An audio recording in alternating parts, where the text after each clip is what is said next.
Teman-teman, bayangkan kita sedang membangun sebuah pondasi rumah yang kokoh. Dalam akuntansi, pondasi itu adalah 4 asumsi dasar yang membuat angka-angka di laporan keuangan jadi punya makna. Pertama, kita harus sepakat soal entitas ekonomi. Bayangkan ada dinding kaca yang tebal antara dompet pribadi, pemilik, dan kas perusahaan. Keduanya tidak boleh bercampur, supaya kita tahu persis apakah bisnisnya benar-benar sehat atau hanya numpang gaya hidup pemiliknya. Kedua, ada satuan moneter. Semua kerja keras, stok barang, hingga mesin-mesin besar, kita terjemahkan ke dalam bahasa yang sama, yaitu uang, dalam konteks kita, rupiah. Tanpa satuan uang, kita tidak akan bisa menjumlahkan aset yang berbeda-beda jenisnya. Ketiga, kita bicara soal waktu atau periode akuntansi. Bisnis itu perjalanan panjang, tapi kita butuh raport berkala, entah itu bulanan atau tahunan, supaya kita tahu kapan harus melakukan evaluasi dan perbaikan. Terakhir, yang paling optimis adalah going concern. Kita mencatat akuntansi dengan keyakinan bahwa perusahaan ini akan terus bernapas dan beroperasi dalam jangka panjang, bukan untuk tutup besok pagi. 4 asumsi inilah yang memastikan laporan keuangan kita jujur, terukur, dan punya masa depan. Setelah memahami asumsi dasarnya, mungkin teman-teman bertanya, kepada siapa kita memberikan laporan ini? Nah, disinilah dunia akuntansi terbagi menjadi 2 jalur utama. Bayangkan akuntansi keuangan sebagai jendela toko yang menghadap ke jalan raya. Laporannya ditujukan untuk pihak eksternal, seperti investor atau bank yang ingin meminjamkan modal. Karena dilihat oleh orang luar, aturannya harus sangat ketat dan mengikuti standar resmi seperti PSAK. Laporannya pun dibuat secara periodik, bisa bulanan, kuartalan, atau tahunan.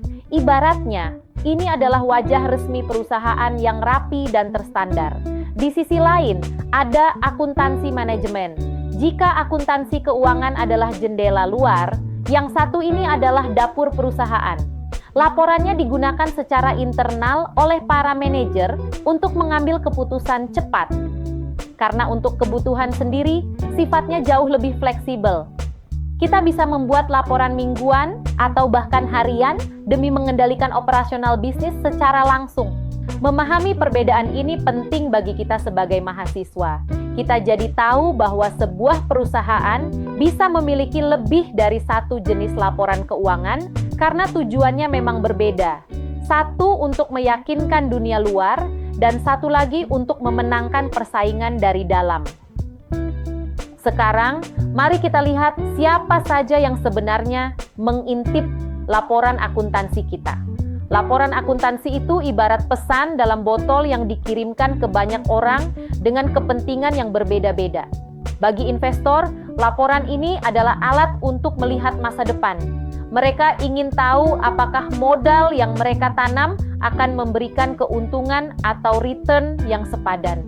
Sementara itu, kreditor atau bank melihat laporan kita dengan kacamata yang berbeda. Mereka hanya ingin memastikan kita punya kemampuan untuk membayar kembali pinjaman kita. Di sisi lain, ada pemerintah yang hadir untuk memastikan kita berkontribusi pada negara melalui perhitungan pajak yang akurat. Lalu, ada manajemen internal, yaitu orang-orang di dalam dapur perusahaan sendiri yang menggunakan data ini untuk mengambil keputusan strategis agar perusahaan tetap kompetitif. Terakhir, jangan lupakan masyarakat umum. Lewat laporan keberlanjutan atau CSR, masyarakat bisa menilai sejauh mana perusahaan kita memberikan dampak positif bagi lingkungan dan sosial di sekitar mereka. Intinya teman-teman, satu set laporan akuntansi yang kita susun ternyata menjadi bahasa universal yang digunakan oleh berbagai pihak untuk mengambil keputusan penting mereka masing-masing. Setelah tahu siapa penggunanya, sekarang kita bicara soal aturan mainnya. Tanpa prinsip yang jelas, laporan keuangan hanyalah kumpulan angka acak yang membingungkan. Pertama, kita kembali pada going concern. Ini adalah optimisme dasar bahwa bisnis kita bukan kapal yang akan karam besok pagi. Kita berasumsi perusahaan ini akan terus berlayar dan beroperasi dalam jangka panjang. Kedua, ada accrual basis. Ini prinsip tentang kejujuran waktu. Kita mengakui pendapatan dan beban saat transaksi itu terjadi, bukan menunggu saat uang fisik berpindah tangan. Jadi, meskipun kas belum diterima, komitmennya sudah kita catat secara resmi. Terakhir adalah konsistensi. Ibarat pertandingan bola, aturan main tidak boleh berubah di tengah jalan. Metode akuntansi harus tetap sama dari waktu ke waktu. Mengapa? Agar para investor bisa membandingkan raport kita tahun ini dengan tahun lalu secara adil tanpa merasa dibohongi. 3 prinsip inilah yang menjaga agar laporan keuangan kita tidak hanya sekadar angka, tapi informasi yang jujur, konsisten, dan dapat dipercaya oleh dunia luar. Sekarang, mari kita lihat bagaimana akuntansi sebenarnya mendampingi setiap langkah perjalanan sebuah bisnis. Di tahap awal, akuntansi berperan seperti catatan harian sederhana. Tugasnya 1, menjaga kejujuran arus kas. Ia memastikan kita tahu persis kemana perginya setiap rupiah, agar bisnis kecil kita tidak terhenti di tengah jalan hanya karena salah hitung modal. Saat bisnis mulai tumbuh, akuntansi bertransformasi menjadi jembatan kepercayaan. Investor atau bank tidak akan memberi modal hanya karena ide kita bagus. Mereka butuh angka. Disinilah akuntansi membuktikan bahwa perusahaan kita sehat dan layak mendapatkan dana tambahan untuk ekspansi. Terakhir, pada perusahaan matang, akuntansi menjadi sistem navigasi yang canggih. Fokusnya bergeser pada pengendalian biaya, efisiensi, hingga laporan keberlanjutan.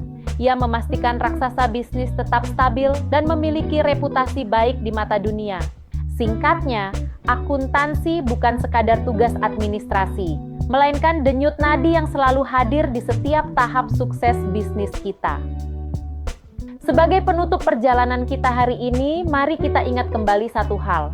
Akuntansi bukan sekadar tentang angka atau rumus yang rumit. Kita telah melihat bagaimana 4 pilar asumsi membangun fondasi yang kokoh. Kita telah belajar bahwa akuntansi memiliki 2 wajah untuk kebutuhan yang berbeda dan menjadi pesan penting bagi para investor hingga masyarakat luas. Kita juga memahami bahwa prinsip-prinsipnya menjaga kejujuran informasi yang kita sajikan. Kesimpulan besarnya adalah akuntansi adalah bahasa bisnis. Ia adalah alat yang memberikan kita kepastian di tengah ketidakpastian ekonomi. Tanpa bahasa ini, dunia usaha akan penuh dengan kesalahpahaman dan keputusan yang buta. Memahami akuntansi berarti memahami cara bisnis berbicara dan cara sebuah impian besar dikelola secara profesional.